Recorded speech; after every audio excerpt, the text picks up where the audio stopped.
Hello hi welcome back to my channel. So ఈరోజు అయితే quick and ఈజీగా అయిపోయే ఒక లంచ్ బాక్స్ రెసిపీ అయితే చూపించబోతున్నానండి. ఇన్స్టెంట్ టామరిన్ పులిహోర చూపించబోతున్నాను అనమాట. ఇందుకోసం అయితే నేను ఒక చిన్న ప్యాకెట్ పులిహోర ప్యాకెట్ తీసుకున్నాను అనమాట. ఇది 2 మెంబర్స్కి అయితే సరిపోతుంది.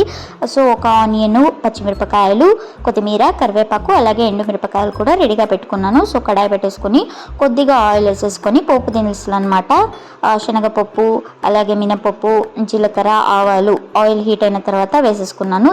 సో పులిహోర అంటే కంపల్సరీగా వేయాల్సింది ఇంగువ అనమాట. సో ఇంగువ కూడా కొంచెం వేసేసాను. తర్వాత కరివేపాకు, ఆనియన్స్, పచ్చిమిరపకాయలు, తర్వాత ఎండుమిరపకాయలు.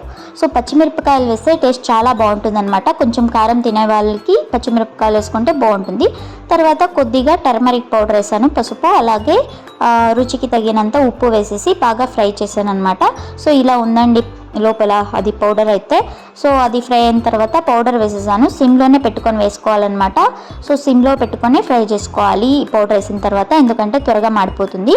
సో అది ఫ్రై అయిన తర్వాత కొత్తిమీర వేసేసుకొని ఒకసారి మిక్స్ చేసేసి స్టవ్ ఆఫ్ చేసేయాలి త్వరగానే, లేకపోతే మాడిపోతుంది అనమాట. సో నెక్స్ట్ అయితే ఇందులోకి అన్నం వేసేసుకొని మిక్స్ చేసుకోవడమే, చాలా ఈజీగా త్వరగా అయిపోతుందన్నమాట. సో మీకు ఆనియన్స్ వద్దనుకుంటే స్కిప్ చేసేయచ్చు, అలాగే ఇందులో కావాలనుకుంటే పల్లీలు యాడ్ చేసుకోవచ్చండి. Thanks for the watching. నచ్చినట్టయితే ఒక చిన్న లైక్ చేయడం మర్చిపోకండి. Bye, have a nice day.